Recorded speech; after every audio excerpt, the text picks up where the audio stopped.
guys, so welcome back to my channel, the newly refurbished channel where I just talk about, being a 20-year-old and what it's actually like to be trying to become an adult. In this first kind of episode, as it were, I wanted to just talk about what is a quarter-life crisis anyway and why do I think that I'm in one.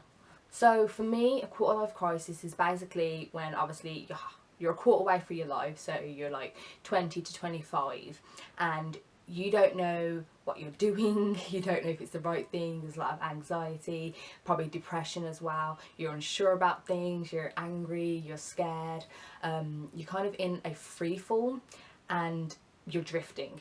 That for me is what a quarter life crisis is, and that's why I feel like I'm in one, because I keep facing this same question, like, what am I doing? Like, I don't know what I'm doing. I keep saying that to myself, I don't know what I'm doing in my life. And I bet a lot of you who are the same age as me or similar are in that same situation. You say the same question, what am I doing? And I think that's a fine question to ask yourself, but when you ask yourself too much is when it gets, gets to you.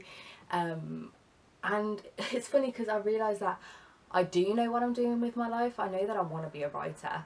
I'm trying to be a writer, actively writing, I do write. But because I'm not making money from it and because I still have to work a really crap job in order to do what I want to do, and I'm working part-time, I feel like I'm looked down on, and it's like, oh, when are you going to start making money already? And obviously you're disappointing your parents, that type of things. Like, people are like, why aren't you making money? Why aren't you a best-selling author yet? And that kind of pressure, gets to you, whether it's from people you know, or from society, or pressure that you put on yourself as well, which I'm really good at doing. So I don't know, like, that's what I'm in at the moment. That's why I'm in a quarter life crisis, because as a creative person, when you're trying to make it, it is really, really difficult, unless you're one of them lucky people who just meets the right person or has the right resources and it just happens. It's going to take time and it's going to be really hard, and unless you keep going despite falling down, you're not going to succeed, basically. And I think my trouble is that, like I say, I'm not making it yet. I'm still in that kind of stage where I feel like a failure. I feel like I'm not doing good enough.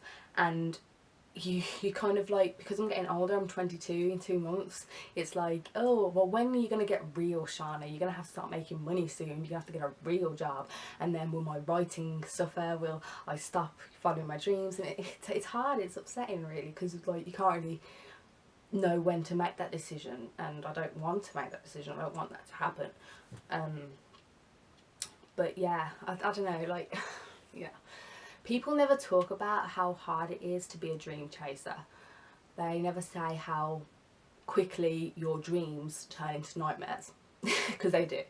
It's not all sunshine and rainbows, like, yeah, I'm following my passion, it's amazing, and I've got these great ideas. It's not like that. Instead, it's a lot of wallowing, it's a lot of self-pity, it's a lot of upset, it's a lot of ups and downs. You produce something that you feel like is your life's work, and then nobody cares about it, and then you feel like it was a waste of time. And it is really, really hard trying to make it as a creative person and follow your dreams.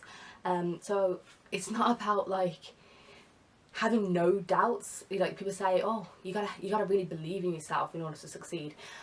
I bet those people didn't believe in themselves 100% of the time, because you're not going to. When you keep failing, well, like not succeeding, then you're gonna keep thinking, is it me? Is it my work? Am I doing something wrong?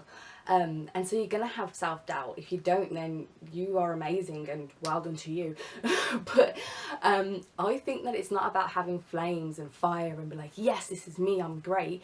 But instead, it's sometimes just a little flicker, just a little voice inside of you that says, you're doing the right thing, you're doing good, keep going, you will succeed.